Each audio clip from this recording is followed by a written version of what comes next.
Good afternoon, class. The topic we want to treat today is statistics. What is statistics? Statistics is the branch of mathematics that deals with the scientific study of collection, presentation, analysis, and interpretation of data, which is usually in numerical form. Then when you talk of data is a raw fact or information. This data can be quantitative, it can be qualitative. In the qualitative, that means it's non-numeric. When you say quantitative, you are talking about those numeric data, and they can be grouped and ungrouped. Data collection, data presentation, frequency tables. Let's look at this example. In SS1 class, the shoe sizes of students are as follows. Construct a frequency table. So the frequency table will be of this form. For sizes of 4, we have only 1. For shoe sizes of 5, we have 5. Then we have shoe sizes of 6. We have 7, we have 8, we have 9, like that. Then let's look at this example. Construct a frequency table for the data below. The data are given in this form. So we are to create the frequency table for this data. So for 62, it appears only once. For 63, it appears only 5 times. For 64, it appears 12 times. 65 appears 14 times. 66 10 times. 67 6 times. And 68 2 times. So the total frequency here is 50. Then let's go to bar and pie charts. Bar charts and pie charts. A bar chart, or what we call a bar graph, consists of rectangular bars of equal width and height. The heights equal or proportional to the frequency of each item. The widths are equal, but the heights are proportional, that is in relation to the frequency of each of those items. Then when you talk of a pie chart, is a circular graph showing a distribution. The pie chart is divided into sectors that are proportional to the frequency or class frequencies of items in a distribution. Let's look at this example. We are given data, shoe sizes of 30 students in a class are given as we have it here. Then construct a frequency table to show the information. Then draw a bar graph for the data. So this is our frequency table. Okay, so you check each of those figures. How many times do they appear? So we have them as we have here on the screen. Then the bar graph will be in this form. The frequency is on the vertical axis. Then the shoe sizes on the horizontal axis. So we have the different shoe sizes, 5, 6, 7 to 11, like that. So, and we have their graphs. Okay, the heights are proportional to the frequencies of those shoe sizes in the data given. Then another example, the table below shows the monthly contribution and expenditure pattern of an employee in 1999. So we have this data. Pension is 5%, 5%. Then income tax is 25%, food 40%, transport 10%, rent 12.5%, other 7.5%. Draw a pie chart to illustrate the data. Then B, if the employee's gross monthly salary was 10,800 naira, calculate the pension contribution of the employee. C, calculate the income tax paid by the employee. Now we have to get the angle, okay, for each of these data given to us. For pension, the angle for that sector will be 5 over, we are given 5%, that is 5 over 100. Then the circle is, the sum of angles in a circle is 360 degrees. So you have to multiply it by 360 degrees. That's 5 over 100 times 360 degrees. And when you do this, this is going to give you 18 degrees. Then for income tax, you do the same in that pattern. That is 25% of 360 degrees, and that is 90 degrees. Then for food vector, sector, we have 40%. That is 40 over 100 times 360 degrees, and that will give you 144 degrees. Then for transport, we have the angle as the percentage as 10%, and that means we are going to have 10 over 100 times 360 degrees. And when you do this, you are going to have 36 degrees. Then for rent, you have 12.5 over 100 times 360 degrees, and that will give you 45 degrees. Then for others, you are going to have 7.5 over 100 times 360 degrees, and that will give you 27 degrees. So the pie chart is going to be in this form.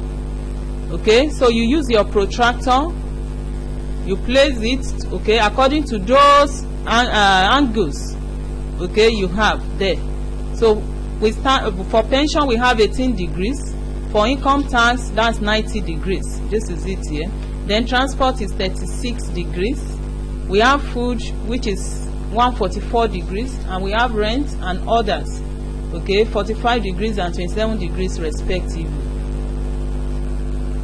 Then the question says we should find the total, the pension, the amount, if the total income is 10,800 naira. So how much is the pension? That's going to be 5% of 10,800 naira, and that is 5 over 100 times 10,800, which is going to give you 540 naira. Then for income tax, okay, the percentage for income tax is 25%. So how much is the income tax? That's going to be 25 over 100 times 10,800, and that will give you 2,700 naira. Now let's go to grouped data. When there are large numbers of values, we need to use histogram here and frequency polygon. So we can't use, it will be cumbersome to use bar charts.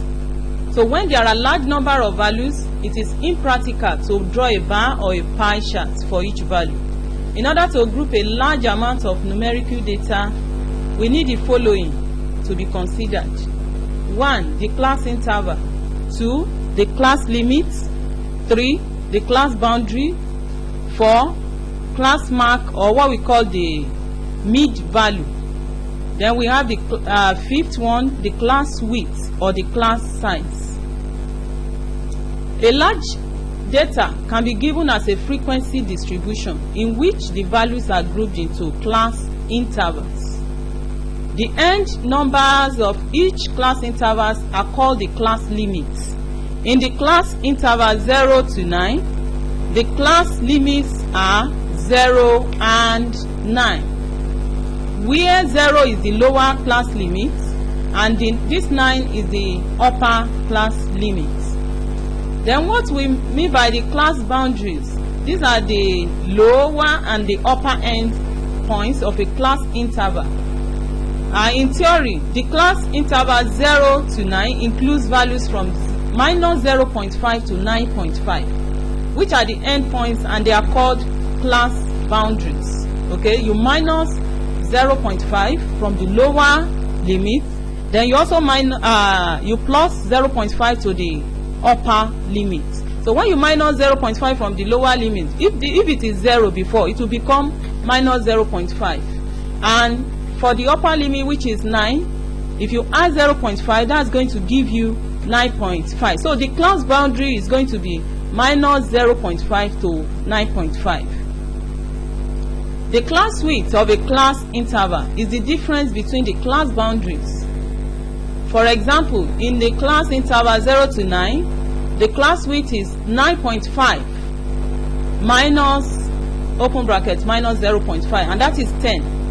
Okay, so when you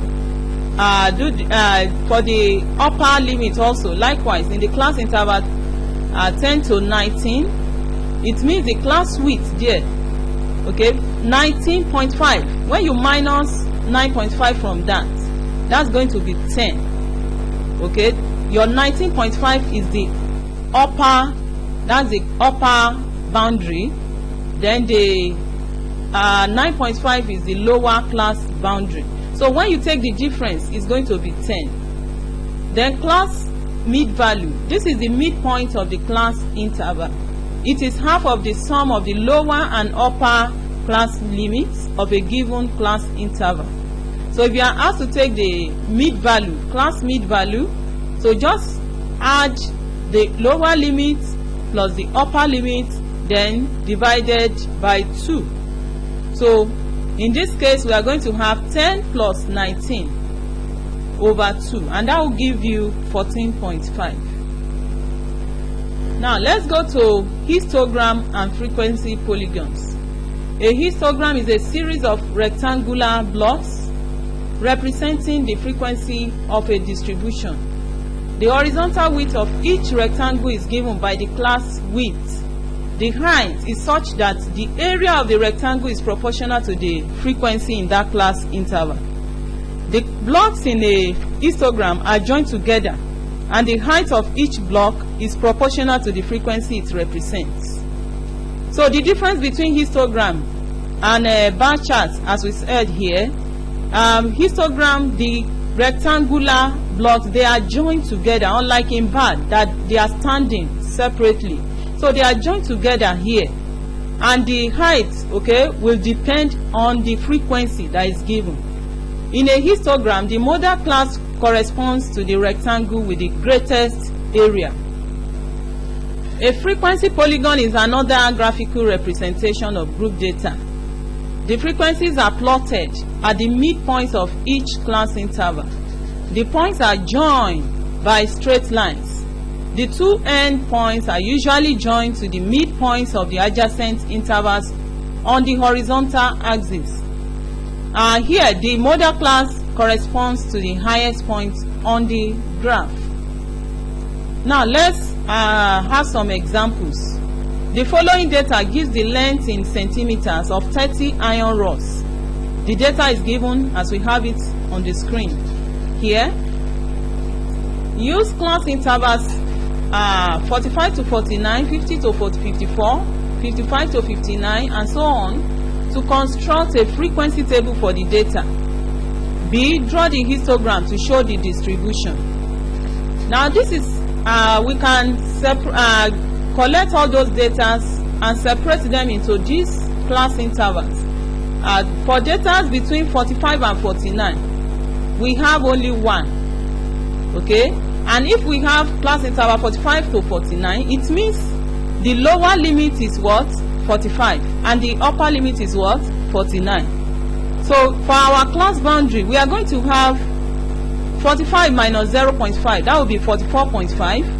Then to the upper class boundary is going to be 49 plus 0.5, and that's going to be, the class boundary is 44.5 to 49.5. Then for 50 to 54, we have 3 of those values there. Then between 55 and 59, we have 6. Between 60 and 64, we have 7. 65 to 69, we have 6.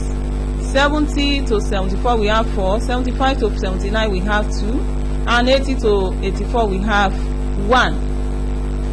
Now the histogram is in this form. The histogram is like this. So we are going to have the class boundaries on the horizontal axis here, then the frequency on the vertical axis. Then let's look at this example. The marks scored by 50 students in an examination paper are given below. This is the data. Prepare a frequency table with class intervals 10 to 19, 20 to 29, and so on. Then draw a histogram to illustrate the information. So we have the table for the class interval 10 to 19, and the class boundary, that will be what? 9.5 to 19.5. Then the frequency, the number of times they appear, okay, is 8. Okay, we have for 20 to 29, that one is also 8. Okay, we have for others too, 30 to 39, 40 to 49, and 50 to 59. So the histogram is shown as we have it here. The histogram is shown below. So we have the class boundaries on the horizontal axis, and we have the frequency on the vertical axis. Now let's look at this example. The table shows the number of minutes spent by pay phone users. Okay, this is the table. Calculate the mean of the distribution. B. Draw a histogram for the distribution and the corresponding frequency polygon. Then from this histogram, find the modal class. D. Estimate the mode. E. Find the median class. And F. Estimate the median. So we are going to have our table in this form. So the number of units that will represent the class interval. So 0 to 9, 10 to 19, and so on. Then the class boundaries, you put them. Then the midpoint, okay, the mid value. So we said that the mid value is the addition of the lower limit and the other upper limit divided by 2. So that means 0 plus 9 divided by 2, that's 4.5. For the second class interval, that's 10 plus 19, that's 29 over 2. That will give you 14.5.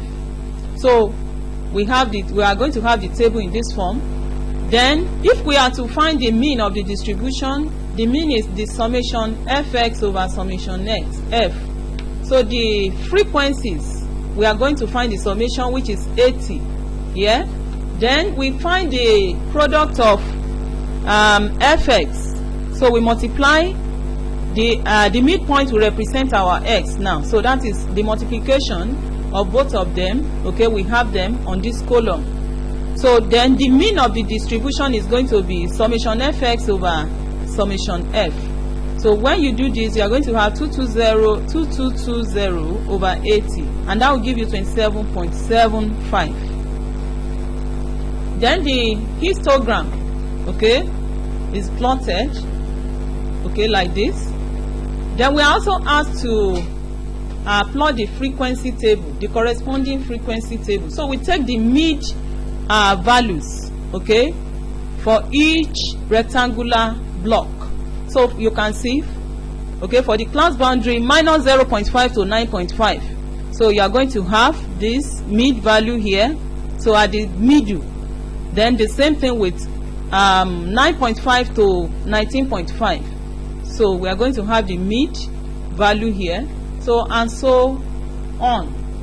So for the where the frequency table polygon, okay, will land. So that will be the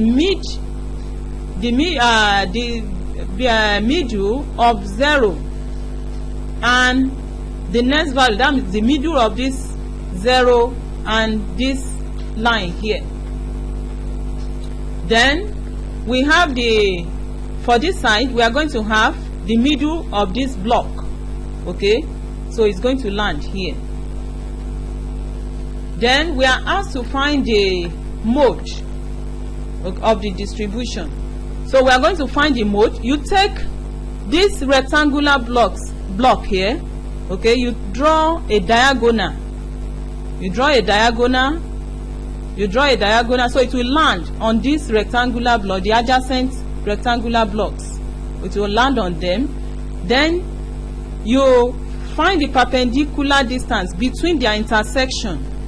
Okay, this is the perpendicular distance. So you trace that down. That will represent your mode. Okay, so you trace it down. After taking the diagonal, that's from here to here, the diagonal, then let it land on the adjacent rectangular blocks. Then take the intersection, draw a perpendicular, okay, down to the horizontal axis. So we are going to have 23.5. So the model class is between 20 and 29. That is between the class interval 20 and 29, because this interval corresponds to the rectangle with the greatest area. Then we are also asked to from the model class, we are to find the mode.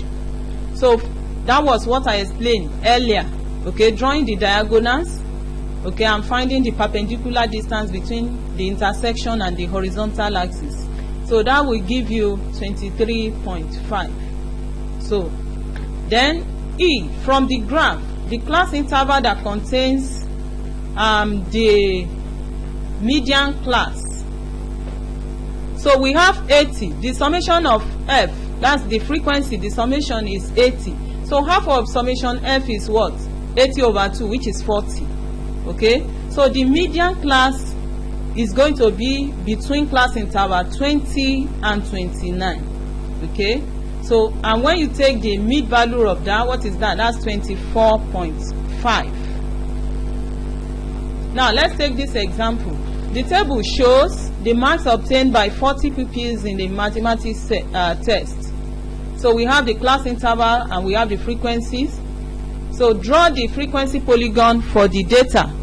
Find the model class, find the model mark, find the median class, estimate the median. So we have the class interval as we have them on this column, then the class boundaries. Okay, you can see them here. Then the frequencies, okay, that is on the last column. So we take the mid values of those class intervals. Okay, we said it before. These are the class in between minus 0.5 and 9.5. Okay, the mid value. Okay, you take that. For the next one, you also take that until you exhaust all your data.